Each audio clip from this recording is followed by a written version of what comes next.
Hey everyone, today we're going to be talking about eSims, which have been an absolute game changer on some of our most recent trips and is going to be a must-have item going forward. I feel like I'm a little bit late to the party with this. I know eSims have been around for a while. In the past, my wife and I got by with our international sort of data plans when we were abroad and just relying on Wi-Fi, but on some of our trips last year, it felt like a strong internet connection in country was going to be really important to have. We were going to also be moving between a couple of different countries. And so, I was curious to see what it would be like to try out an eSIM now that many of the modern phones are equipped with that capability. You don't have to worry about getting a physical SIM card anymore once you arrive. And so, I started to dig into it, and in general, it's a pretty straightforward process and can be very, very helpful. I had great data coverage when I was on my destination, but it was honestly a little bit overwhelming as I started to research it at first. And so I wanted to put together a brief guide with some tips of some of the things that I wish that I had known as I started to delve into this new world. But, definitely worth the effort to learn it. And once you do, this is something that you'll just be able to continuously leverage anytime that you go forward. I've now been sharing this with my friends and family, and so I thought that this would be awesome to share out in case you haven't tried them out before. If you're a little bit curious and nervous to get started, hopefully this can help. So before jumping in, if you're new here, welcome. My name is Danny, and on this channel we love reviewing popular travel and everyday carry gear. If you like these types of videos and you'd be interested in seeing more, please consider subscribing as it helps the channel out a lot. So with all that being said, let's go ahead and jump in. For this video, I'm gonna have my iPad in front of me as I've jotted down a couple of bullet points of things that I don't wanna forget as we're going through.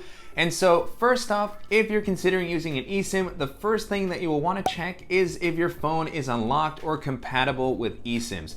That's something that I never have to worry about because I always buy my phones unlocked precisely for this reason, so that if I'm abroad and I need to use a SIM card for whatever reason, so that's just something that I've always done for a number of years now. But if you buy your phone with a carrier, if it's a newer phone, it might not be unlocked yet. You may have to contact them, or there may be other ways to leverage an eSIM if you are locked into a carrier. I didn't look that option up quite as much. The main point here is to just check to see if you're ready to go right out of the box or if you'll have to talk to your provider. After you've checked that, one of the next things you want to think about is whether you will need a local phone number when you arrive at your destination. You can get an eSIM that's data only, or one that will actually provide you with a number.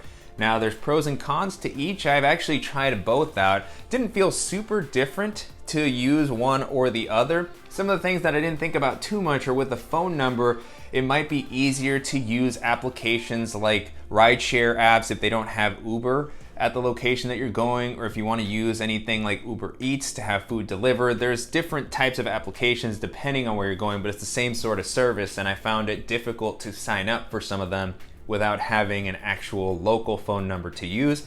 There's other benefits as well. If you want to make calls within the country, that's going to be great if you're needing to contact hotels and things like that. Now with data and WhatsApp nowadays, you can probably get around just fine.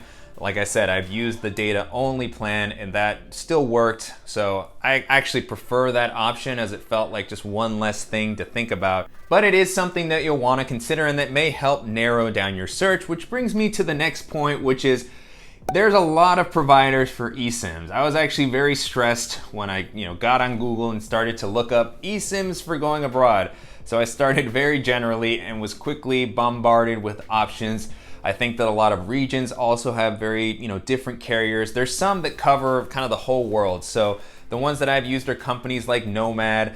I saw that Airalo is a very popular option. simOptions was the first one that I used. And so far with Nomad and simOptions, I've actually had a great experience. So, I can't speak to some of the other more local providers, but, there's just a lot to consider when you start taking a look. There's a million blogs telling you the pros and cons, coverage speeds, which quickly got intense. I'm not that detail oriented. I just kind of want to pick the simplest thing and go. And so, just be prepared for that. And like I said, I think that so far, based off the experience that I've had, these larger providers like Olafly, Airalo, Nomad, simOptions, it seems like they do a good job. There seems to be good reviews for them. The coverage in the areas that I went was consistent. I never had any issues with the data being slow, with there being no service, and it seems like they've been doing it for a while, so those may be the safest options to go with. And one of the things that will influence which provider you go with is how much data you want to get. And so some companies will have unlimited data options. I didn't find those as easily as I would have expected. And many of the options from Nomad and eSim were around anywhere from 10 to 50 gigs of data. And it can be a little hard to gauge how much you might need depending on the length of travel that you're going to be doing, the types of activities that you do. We've now done a couple of trips. They've been 2 weeks in length. One of them was to Japan and South Korea. The other was in Europe. We went to Spain, Turkey, and Greece. And I used different providers for each of those. I used Nomad when I was in Japan and Korea. I used simOptions when I was in Europe. Again, great experience with both of them. For the simOptions plan, they were running a special and I was able to get about 50 gigs. And when I was in Japan and Korea, I got the 20 gig plan. And again, 2 weeks of travel using navigation quite a bit every day, multiple times per day, checking email, checking social media. The 20 gig plan actually ended up working better than I would have expected. The only thing that could really eat into that a lot is like streaming videos regularly, uploading a lot of stories and media through the data plan. So that's something that you'll want to keep in mind. But for kind of regular usage, I was really impressed with how well the 20 gigs worked out for me. And I'm somebody who's on my phone pretty regularly. I'm not using it sparingly. So 20 gigs I thought was great. 50 was, excessive for the amount of time that I was traveling. Unlimited plans are always reassuring. I'm sure there's fine print as to the speeds and caps on how much data they might use. So if you find something that's unlimited, definitely make sure to check that out. But for most people, I think 20 gigs is going to be more than enough. And again, with some of these larger companies, the coverage has been reliable. The speeds were very impressive, actually faster than what we have here in the US. I feel like I've always heard that US speeds are pretty slow in general, and I feel like I definitely experienced that a lot while we were abroad. So no issues with that. Once you've decided on a provider, you can go ahead and purchase the eSIM. The process of purchasing feels pretty consistent across many of these larger companies. The first time that I did it, I went through a website. So I just went onto the site, clicked purchase. I got an email that had a QR code for me to scan with my phone, as well as instructions on how to set the eSIM up. The second time what I did, which I actually would recommend if your provider has an app, is to download the mobile app and do everything through there, because they provide a little bit more guidance. It's already on your phone. And I found that it was just more straightforward if you can go through the app. So I used the Nomad app, which, again, very intuitive, super simple. You can even purchase directly from there. Select the amount of data that you want, the region that you're going to. They have multiple country plans, which was great for me because I just bought one plan and I was able to have data in Japan and South Korea. I didn't have to purchase anything again. It just all worked automatically, which was fantastic. Once you've completed the purchase, the companies do a pretty good job of guiding you through the setup process. You'll either need to scan a QR code with your phone, or if you're doing it through the app, it'll have kind of a wizard to guide you step by step through the process. So, it'll take you to the settings screen where you add a new eSIM, help you set it up. You'll have to pick a name for it. So for mine, I probably would name it the country and travel, something that would make it easy for me to tell that it's not my primary SIM card. And so that way it becomes easy when you're managing your SIMs to know which one you're gonna be turning on and off. And so, you name it, you set it up, and then to activate the SIM card is probably the one part of this whole process where it felt a little bit confusing, or I was uncertain until I arrived at my destination. So with these companies, they'll say that you need to have an internet connection to activate your eSIM. So before you go on your trip, or if you're okay arriving there without the SIM card and waiting until you get to your hotel, or if the airport has Wi-Fi, you need to have some sort of connection to the internet for the eSIM to be activated. So for me, what I did was I actually did it at home before I even left the US.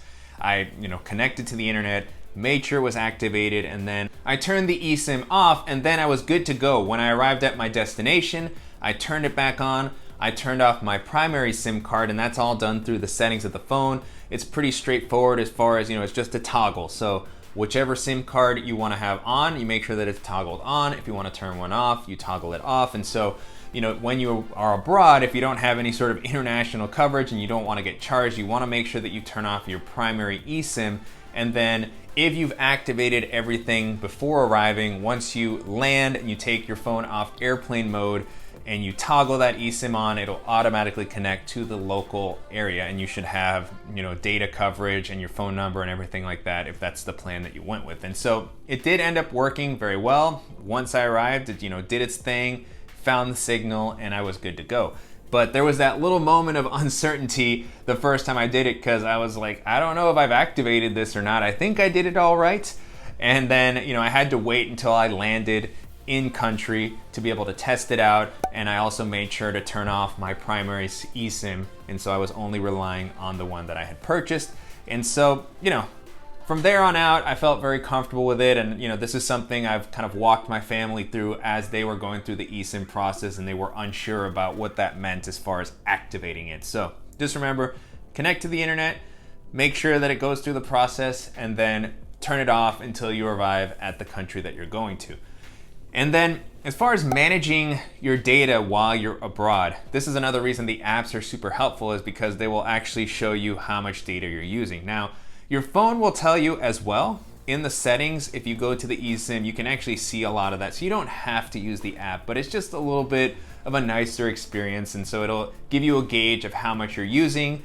And then you can also re-up your data. If you end up going with a smaller plan, 5 gigs, 10 gigs, because you didn't think you were gonna need that much and it feels like you're gonna be running out, you can just purchase right there on the app and extend it out if you need to, which was really nice. It'll give you peace of mind, and might make you feel like you don't have to get an unlimited plan or a 50 gig plan right out of the gate if you just want to try it out and see how it feels.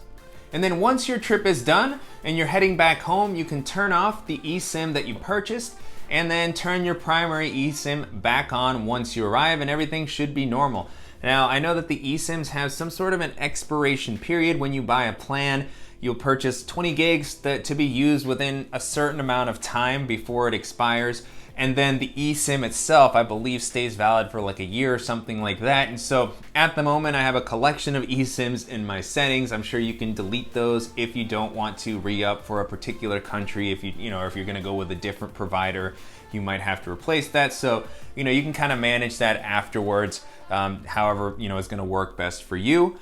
And so that about covers it. Hopefully this video was helpful as far as providing some tips and things to keep in mind as you're doing this for the first time. I feel like I covered a lot, but it's really not a bad process, especially once you do it once. You'll be able to do it very easily going forward. And this is gonna be a tool that will be excellent to have in your kit wherever you're going, because eSIMs are very popular. They're very easy to set up. They're fairly affordable, it feels like, for, especially for the value that you get of being able to navigate wherever you need to and just being connected with, the people that you're traveling with, and just feeling like you have some sort of a lifeline. It's been, definitely helpful for me and my wife as we've been abroad. We recommend it to everybody that we talk to now. And I'll include links in the description below to the providers that I mentioned throughout the video. Again, the ones that I've personally used are simOptions and Nomad. I also mentioned Airalo and Olafly. So all of these are pretty big, well-known companies, it seems like. If you search best eSIMs, those feel like the companies that are gonna come up often on many of the lists and search results that you'll find.